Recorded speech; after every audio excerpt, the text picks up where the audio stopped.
북괴 김정은이가 집권한 지 12년을 맞고 있는 북한. 지금 최악의 식량난과 경제난, 외화난, 이에 에너지난까지 북한 곳곳에서 지금 괴병이 계속해서 터져나오고 있으며 인민군 군인들이 얼마나 강탈을 이어가고 있습니까?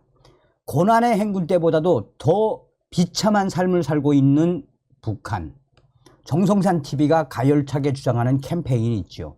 우리는 윤석열 시대에 반드시, 윤석열 대통령 시대에 반드시 북괴 김정은 멸망, 북한 동포를 해방시킬 수 있는 통일의 기틀을 만들어야 합니다.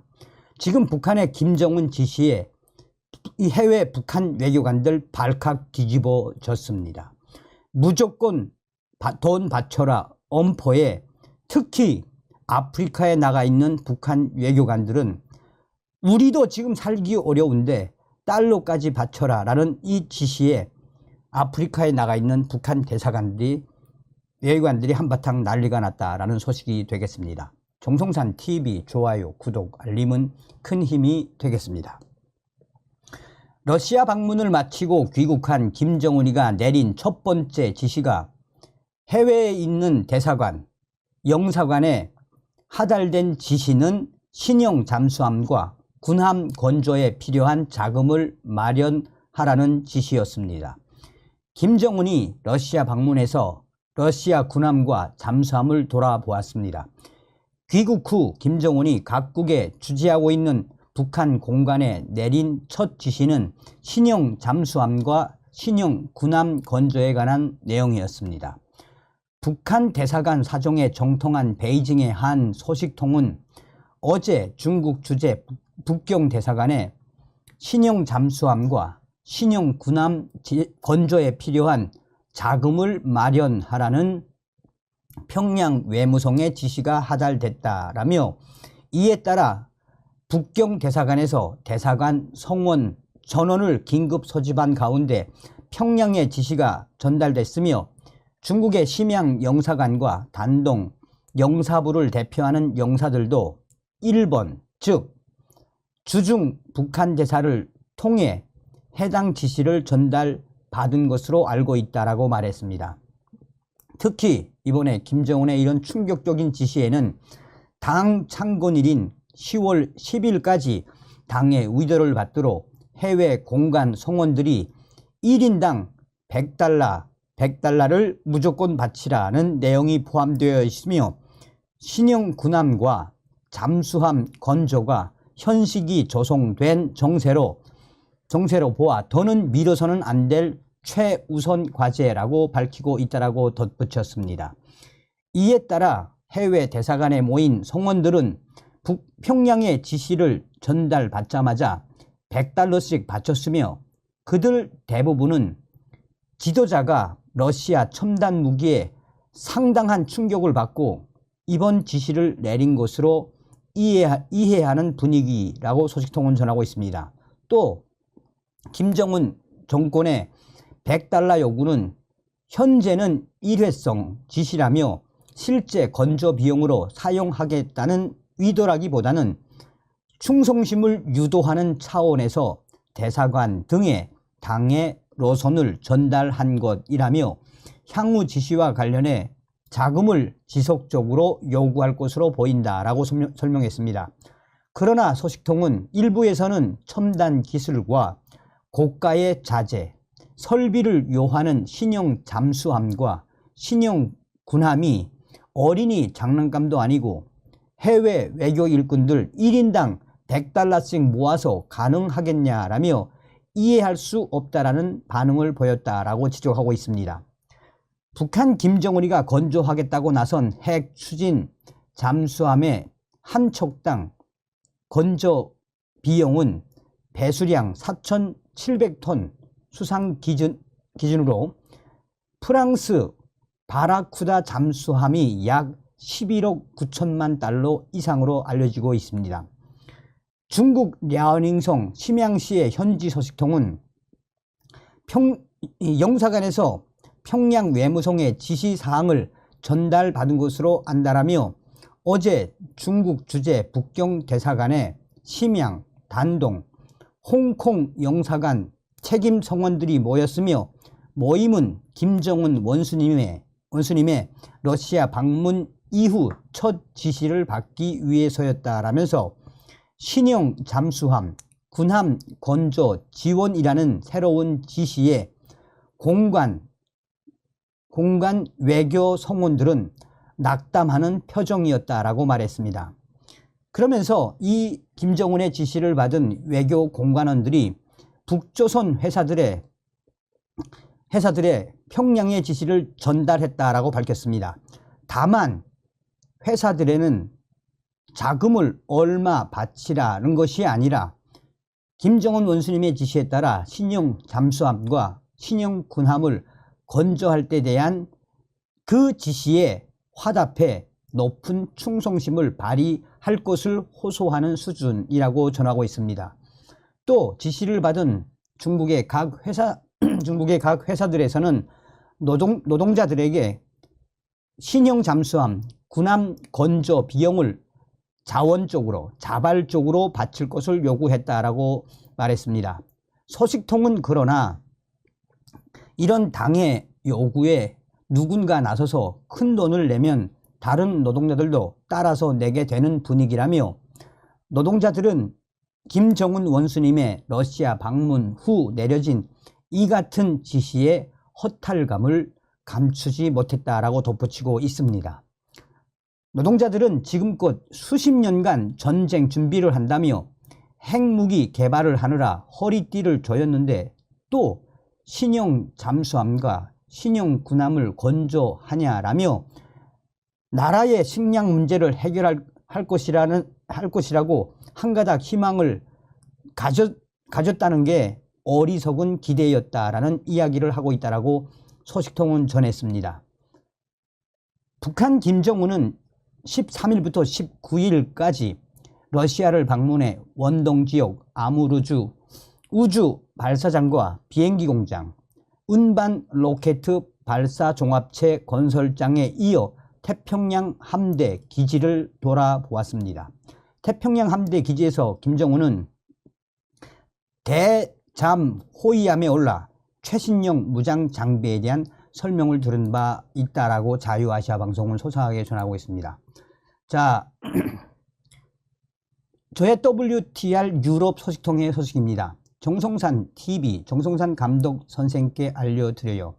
지금 북한 김정은이가 해외에 있는 외교 일군 성원들에게 최소한 $100라도 바쳐라, 무조건 바쳐라 라는 지시사항은 맞는 것 같습니다.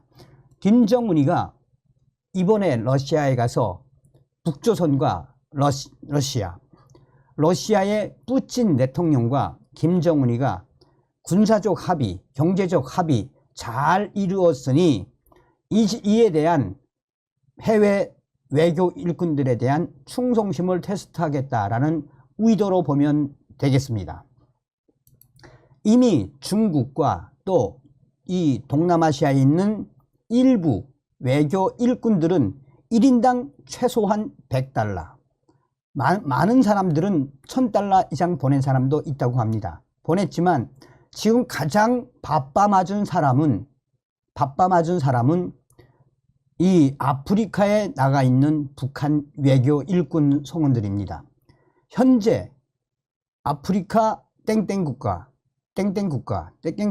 총 8개 정도의 아프리카에 나가 있는 이 외교 성원들, 트럼프 대통령 시절부터 강력한 세컨더리 보이콧에 지금 8곳에 나가 있는 아프리카 북한 외교 일꾼들은 쌀을 사 먹을 돈도 없다라는 소식도 작년도에 전해 왔었습니다.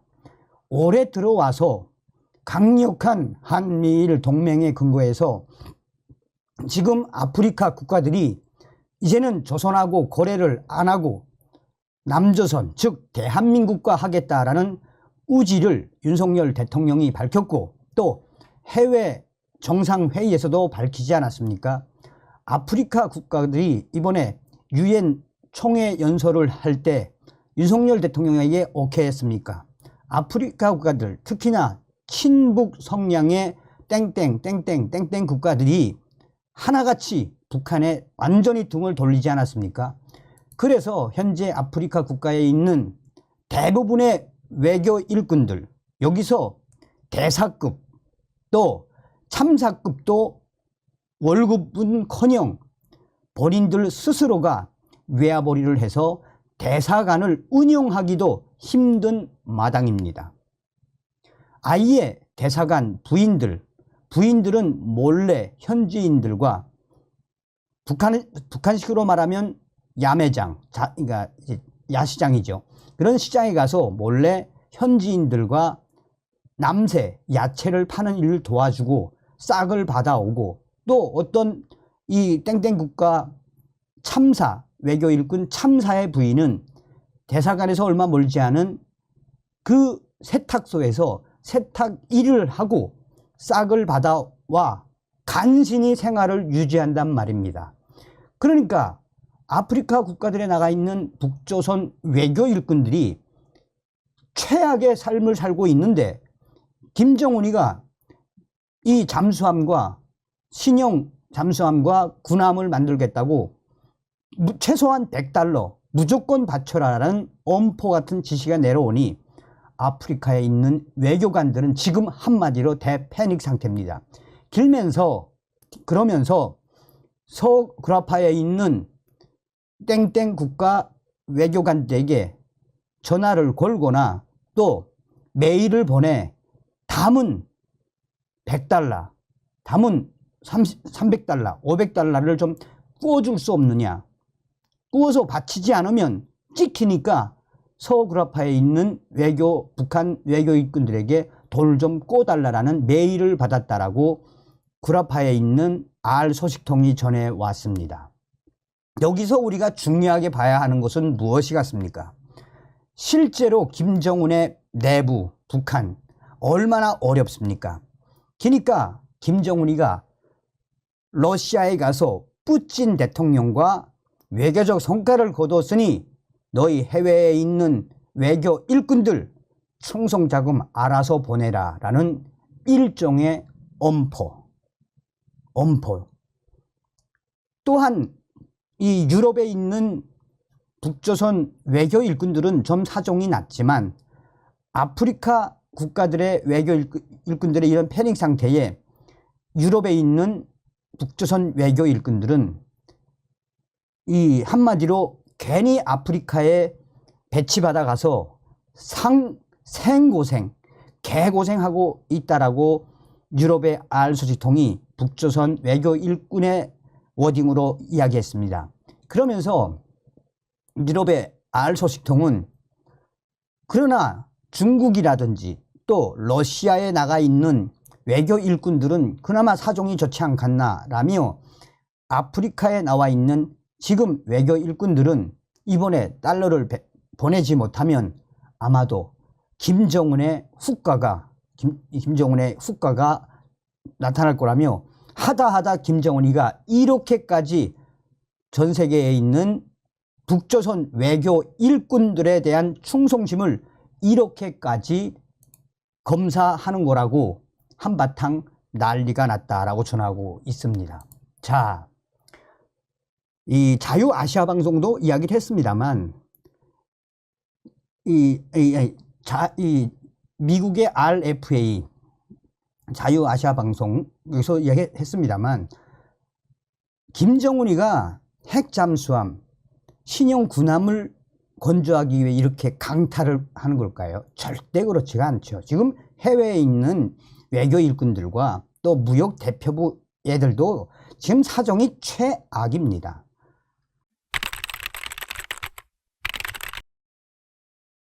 지금 북한 인민들은 먹을 것이 없어서 또 이번 겨울에 동복, 패딩도 없어서 힘든 생활을 하고 있는데 김정은이가 보란듯이 공개한 이후에 얼마나 역풍이 불었습니까? 자, 지금 김정은이의 생쇼 난리가 났습니다. 그런데 이게 웬일일까요? MBC가 한마디로 김정은이를 박살을 냈습니다. 전문가들도 김정은의 이 생쇼의 본질이 무엇이겠나라며 김정은을 박살을 냈습니다. 정성산 TV 좋아요, 구독, 알림은 큰 힘이 되겠습니다. MBC 자꾸 우는 김정은 눈물에 담긴 통치술. 북한의 김정은이가 자꾸 웁니다.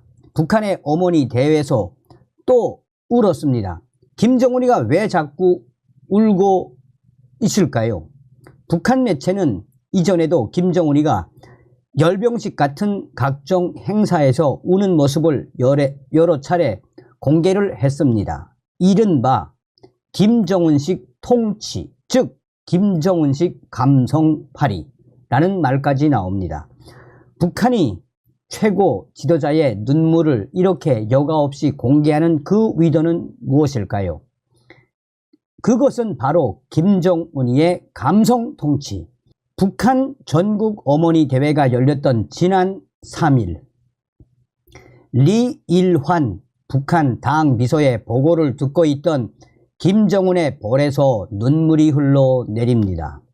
조선중앙TV는 보고자는 이렇듯 고결한 인생관을 지낸 여성들의 대우가 나날이 늘어나고 있는데 대하여 이 부분에서부터 북한 김정은이가 눈물을 흘리며 또한 손수건을 꺼내 김정은이가 눈물을 닦습니다. 김정은이가 손수건을 꺼내고 또 눈물을 흘리는 것을 본 많은 북한 참석자들이 이 모습을 보고 오열을 감추지 못합니다. 이에 대해 건국대학교 통일인 문학연구단 전영선 교수는 다음과 같이 말했습니다. 김정은이가 저렇게 자꾸 우는 것은 정치적인 의미의 동정심 유발이라든가 이런 것도 있을 걸로 생각이 듭니다. 그리고 김정은 같은 경우에는 엄마의 사랑이 많이 좀 부족했었기 때문에 그런 생각도 있을 거라고 보고 있습니다. 김정은의 우는 모습이 공개된 건 이번이 처음 아닙니다. 2011년 김정일의 장례식에서 하염없이 눈물을 흘렸던 김정은은 이듬해 한 음악회에서 화면에 등장한 그의 아버지 김정일의 생전 모습을 보고 또 울었고 2014년 수산사업소를 방문해서는 김일성과 김정일을 회상케 하는 언급이 나오자 김정은이가 또 눈물을 보였습니다.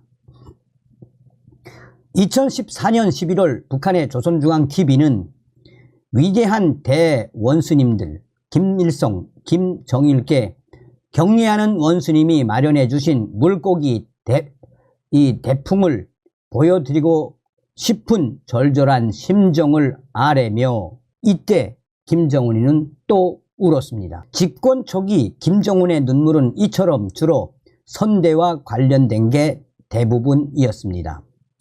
동국대학교 북한학과 김용현 교수는 김정은의 이 우는 모습에 대해 지도자가 되면서 선대에 대한 백두혈통에 대한 강조, 그걸 통해서 주민들에게 백두혈통을 제대로 이끌어 가겠다는 것을 상징적으로 보여주는 것이라고 할 수 있습니다. 그야말로 정치적인 쇼라고 봐야지요. 하지만 집권 10년 차를 전후에 어느 정도 권력 기반을 공고히 한 뒤에는 김정은의 눈물, 좀 다른 양상이 나타납니다. 지난 2020년 노동당 창건 75주년 기념 열병식, 김정은은 코로나 방역과 수해 복구에 투입된 이들에게 마음이 많이 아프다, 고맙다 라는 말을 하면서 눈물을 또 흘렸습니다. 2020년 10월 김정은이는 인민군 장병들이 발휘한 애국적이고 영웅적인 헌신은 누구든 감사의 눈물이 없이는 대할 수 없는 것들입니다. 이때도 김정은이는 울었습니다. 북한의 최고 지도자가 공개 연설 도중 눈물을 흘린 건 처음 있는 일이었습니다. 지난 7월 정전협정 체결 70주년 기념 열병식에서도 김정은 김정은은 북한의 국가를 들으며 눈물을 또 흘렸습니다. 김정은의 이런 눈물 정치, 그 본질이 무엇일까요? 건국대 통일인문학 연구단 전영선 교수는 이렇게 말했습니다. 북한 사이가 계속 균열되고 이탈되는 모습을 봤기 때문에 내가 김정은 최선을 다하고 있으니까 좀 나를 지켜봐 주세요 라고 하는 것이 순간적으로 눈물이 흘러나왔을 것이라고 봅니다. 한마디로 김정은이가 북한 군중을 향한 눈물 흘리는 모습을 보여주는 것은 그만큼 북한 내부가 어렵다는 이해.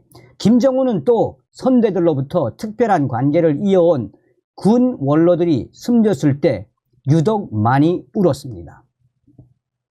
2015년 리을설 원수나 얼마 뒤 김양건 당시 통일선전부장이 사망했을 때도 직접 빈소를 찾아 슬픔을 감추지 못했습니다. 2015년 2월 조선중앙TV는 김정은은 마지막으로 손이라도 한번 따뜻이 잡아보고 보냈으면 이다지 가슴이 허비지 않겠다고 하시며 이때도 김정은이는 또 눈물을 펑펑 쏟았습니다. 특히 김정은의 후계 교육을 맡았던 현철의 국방성 총고문이 숨졌을 때는 아예 오열하기도 했습니다. 이를 두고 전문가들은 군 원로들을 각별히 예우하는 모습을 부각하면서 군부의 충성을 유도하려는 목적이 있다는 분석을 내놓았습니다. 통일연구원 조한범 선임연구원은 다음과 같이 말했습니다.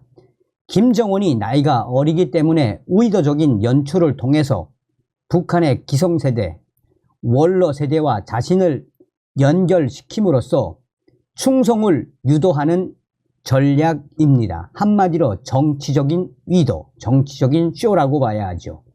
김정은식 감성 통치. 북한 매체가 김정은의 우는 모습을 여과없이 공개하는 건 다분히 정치적 의도가 담겨 있다는 게 공통된 평가입니다. 김일성, 김정일 시대 제왕적 통치 방식과 대비되는 이른바 감성 통치를 통해 최고 존엄의 인간적인 모습을 부각하며 인민들의 마음을 움직이려는 계산된 김정은의 행보라는 것입니다. 과거 무오류의 존재로 인식됐던 북한의 수령관과 달리 능력의 한계를 자책하며 김정은이가 국정 실패나 잘못을 인정하는 것도 비슷한 맥락으로 풀이됩니다.